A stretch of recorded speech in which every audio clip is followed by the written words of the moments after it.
మీ mind సెట్టే మీ future. మీ mind సెట్టే మీ life set. మీ mind సెట్టే మీరు గడుస్తున్న ఏదైతే పరిస్థితులు, ఏవైతే సిచ్యువేషన్స్ ఉంటాయో వాటికి సొల్యూషన్.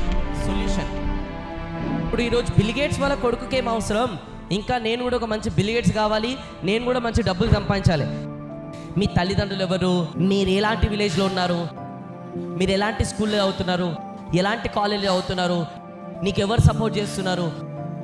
ఈరోజు మా పేదవాళ్ళు, మాకు తినడానికి లేదు, మాకు డబ్బులు లేవు, మాకు ప్రాపర్ సపోర్ట్ లేదు. చాలామంది ఏం చేస్తుంటారంటే నెగిటివ్ థింకింగ్ వల్లనే వాళ్ళ జీవితంలో ఏవైతే పొందాలో అవి పొందలేకపోతుంటారు.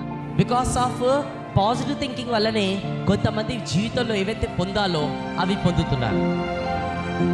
ఒక ఇద్దరు వ్యక్తులు ఉన్నారు, అన్నా తమ్ముడు. 20 సంవత్సరాల వరకు కలిసిమెలిసి ఉన్నారు, చాలా బాగున్నారు విలేజ్లో. 20 సంవత్సరాల తర్వాత పరిస్థితులు కొన్ని అలాంటివి క్రియేట్ అయినాయి, ఇద్దరు విడిపోవలసి వచ్చింది. దాని తర్వాత అన్నయ్య ఎవరైతే ఉన్నారో కొన్ని సంవత్సరాల తర్వాత పెద్ద బిజినెస్ మ్యాన్ అయ్యాడు, మంచి డబ్బులు సంపాదించాడు, మంచి పేరు సంపాదించాడు. దాని తర్వాత ఒక మంచి బిల్డింగ్లు, మంచి ఫ్యామిలీ, ఎవ్రీథింగ్ కూడా సెటిల్ అయిపోయి మంచి పొజిషన్లో ఉన్నాడు, ఒక సొసైటీలో రెస్పెక్ట్గా. తమ్ముడు ఏదైతే ఉన్నాడో అదే విలేజ్లో ఉన్నాడో, దాని తర్వాత లేని అలవాట్లు అంటూ లేవు తల్లునికి. రోజు తాగుతాడు, వైఫ్ని కొడతాడు, పిల్లలను కొడతాడు, జులై లాగా తిరుగుతాడు, జాబ్ లేదు, సొసైటీలో రెస్పెక్ట్ లేదు. కొన్ని రోజుల తర్వాత ఈ బిజినెస్ మ్యాన్ ఎవరైతే ఉన్నారో ఆయన సక్సెస్ రేషన్ చూసి కొంతమంది టీవీ ఛానల్ అందరు కలిసి అతని ఇంటర్వ్యూ తీసుకోవాలని కోరుకుంటారనమాట.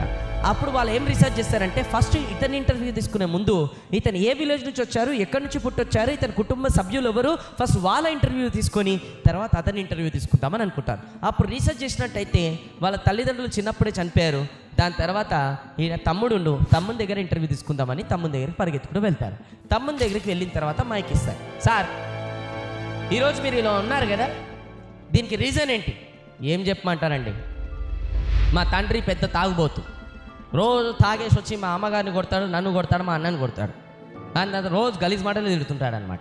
పనిచేయడు, రోడ్ల మీద వరి తిరుగుతుంటాడు. అండ్ దాని తర్వాత చాలామంది విలేజ్ పీపుల్ ఆయనకు రెస్పెక్ట్ కూడా ఇయ్యారు. నేను అవన్నీ చిన్నప్పటి నుంచి అబ్జర్వ్ చేసినా నేను కూడా అట్లా తయారయ్యాను. ఏం చేయాలి? మొత్తం కారణం మా ఇంట్లో వాళ్ళే, నాకైతే మా నాన్ననే ఎస్పెషల్లీ అని చెప్పి ఆయన చెప్పిండు. ఇది అయిపోయిన తర్వాత మళ్ళీ వాళ్ళు ఇమీడియట్గా ఆయన ఆఫీస్కి వెళ్ళారు అనమాట. సార్, ఈరోజు మీరు ఈ స్థానంలో ఉన్నారు కదా, దీనికి కారణం ఏంటి? ఏం చెప్పమంటారు? మా నాన్న చిన్నప్పటి నుంచే పెద్ద తాగుబోతు. దాని తర్వాత చిన్నప్పుడు తాగి తాగి తాగి పెద్దగా అయిన తర్వాత పెద్ద తాగుబోతు ఇంకా ఘోరంగా అయిపోయాడు. దాని తర్వాత పెళ్ళైన తర్వాత మా అమ్మని కొట్టేటోడు, మేము పుట్టిన తర్వాత మేము పెరుగుతుంటే మమ్మల్ని కొట్టేటోడు. అండ్ దాని తర్వాత అసలు పని చేసేటోడే కాదనమాట. అసలు సొసైటీలో రెస్పెక్టే లేదు. డబ్బులు లేక మేము ఎన్నో రోజులు తినలేక ఉపవాసంతో పండాం. అవన్నీ సీన్ చూసిన తర్వాత నాకు అనిపించింది, ఇలా మా లైఫ్ ఇలా అయిపోయింది, రేపు మా పిల్లల బతుకు ఇలా కావద్దు. నేను కష్టపడాలి, మంచి చదువుకోవాలి, రేపు ఒక మంచి పొజిషన్ ఉండాలి, రేపు ఒక నలుగురికి హెల్ప్ చేయాలి అని నా మైండ్ సెట్ చేంజ్ చేసుకున్నాను. సింపుల్ రీజన్ అక్కడ మైండ్ సెట్. అన్నగారి మైండ్ సెట్ పాజిటివ్గా ఉంది. ఎండ్ ఆఫ్ ది డే నేను అలాంటి తాగుబోతు నాన్న ఉన్నాడు కాబట్టి, అలాంటి పరిస్థితులు ఉన్నాయి కాబట్టి, అలాంటి డబ్బులు లేక మా ఫ్యామిలీలా ఉండిపోయింది కాబట్టి నేను చదువుకోవాలి, రేపటి రోజున నేను ఇట్లా తయారు కావద్దు, నేను ఎదగాలి. ఇంకో మైండ్ సెట్ చూడండి, అన్నీ ఇట్లా ఉన్నాయి కాబట్టి నా జీవితం ఏమైనా మారుతుందా, నేను కూడా తాగుతా, నేను కూడా ఇట్లనే వాడుంటా అని చెప్పి మైండ్ సెట్. వీళ్ళిద్దరు దాంట్లో మనం అబ్జర్వ్ చేయాల్సింది ఏంటి? అది మైండ్ సెట్. ఈ రోజు నుంచి మీ మైండ్ సెట్ ఏ విధానంగా ఉంటుందో అలానే మీ లైఫ్ సెట్ కూడా అలానే ఉంటుంది. ఈరోజు అంబానీ కొడుకుకి ఏం అవసరం?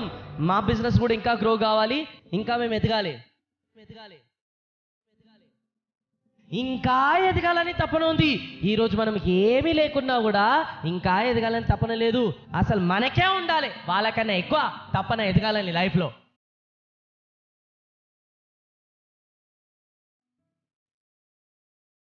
ఎందుకంటే మనకు లేదు కాబట్టి. అన్నీ ఉన్నోనికి ఏం అవసరం?